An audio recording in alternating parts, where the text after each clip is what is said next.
নমস্কার, নতুন ভিডিওতে আপনাদের সকলকে স্বাগত। তো পুষ্পার জ্বর কিন্তু এখন থেকেই শুরু হয়ে গেছে। পুষ্পা সঙের প্রোমো যেটা ১ ঘন্টা হয়েছে, জাস্ট ড্রপ আউট হয়েছে। ১ ঘন্টার মধ্যে বিশ্বাস করতে পারবেন না ৩.৫ লাখের ওপর ভিউজ এসে গেছে, ৪৪K লাইকস এসে গেছে, ২০০০-এর উপরে কমেন্টে এসে গেছে। তা 1 মে রিলিজ করছে। এই 1 মে রিলিজ করার পেছনেও কিন্তু একটা কারণ রয়েছে। মেকার্সরা কিন্তু অনেক বুদ্ধি ধরে। এটার মধ্যেও ছোট্ট ডিটেইলিংস আছে। কেন? 1 মে হচ্ছে ইন্টারন্যাশনাল ওয়ার্কার্স ডে। পুষ্পার যে মেইন গল্পটা কি আমরা, যে পুষ্পার তো একটা ছোট্ট লেবার ছিল। তারপরে সে গ্যাংয়ে জয়েন করেছে। তারপরে সে তার রাজত্বটাকে বাড়িয়েছে।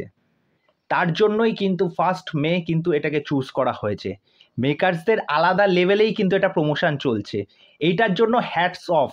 মানে এই যে চিন্তাধারাটা রেখেছে, মানে পুষ্পা শুধুমাত্র আম জনতার মধ্যে বা ধনী গরিব এই বিষয়ের মধ্যে কিন্তু একদমই নেই। পুষ্পা সবার, পুষ্পা রুল করবে, রাজত্ব করবে। 15ই আগস্ট যখন এই সিনেমাটা আসবে, এই যে একটা বিরাট বড় মার্কেট করবে, মানে ইন্ডিয়ান সিনেমার মধ্যে একটা হিস্ট্রি ক্রিয়েট করে দেবে। বাহুবলী যেরকম করেছিল, পুষ্পাও কিন্তু সেরকম একটা আলাদা ছাপ রাখতে চলেছে। তা এবার চলে আসি যে পুষ্পা যে সংটা যে ড্রপ আউট হয়েছে, দেখুন এটার মধ্যে যে খুব একটা যে নতুনত্ব কিছু এরকম কিন্তু পাওয়া যাচ্ছে না। আল্লু অর্জুনের যে স্টাইল, যে সোয়াগ, যেরকম দাড়ি ফাড়ি যেরকম করে, তারপরে হাতের এই কোনায় একটা নোক রেখেছে, সেটা আবার নেল পালিশ দিয়ে আঁকা, তারপর হচ্ছে হাতে ২-৩টে আংটি পড়েছে, শুধু এইটুকুনি দেখেছে। তা গানটা যদি বলি প্রিভিয়াস পুষ্পার যে সংটা ছিল, সেই সংগুলো তো প্রত্যেকটাই ভালো হয়েছিল, ডান্স নাম্বার ছিল এবং প্রত্যেকটা ভাইরাল, মানে যে কোনো জায়গায় বেজেছে। আর এই গানটাও যখন আসবে তখন এটাও ভাইরাল হয়ে যাবে, নো ডাউট, এটা নিয়ে কোনো কথা নেই। এটা একদম চোখ বন্ধ করে ভরসা করে বলা যায়।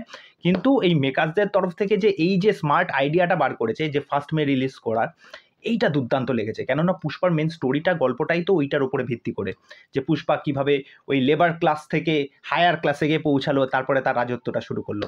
তা যাই হোক, আমার এই মার্কেটিং স্ট্র্যাটেজিটা হেভি লেগেছে। এই বিষয়ে আপনাদের কি মতামত সেটা অবশ্যই কমেন্ট করে জানাবেন। তা চলুন আজকের এই বক্তব্য বিষয় এখানেই শেষ করছি। পরবর্তী ভিডিওতে আবার দেখা হবে। আর চ্যানেলে যারা প্রথমবার ভিজিট করতে এসেছেন তাদেরকে ওয়েলকাম। চ্যানেলে এসে আমার চ্যানেলটিকে সাবস্ক্রাইব করে দিয়ে এইভাবে আমার সাথে থাকুন, পাশে থাকুন। নমস্কার।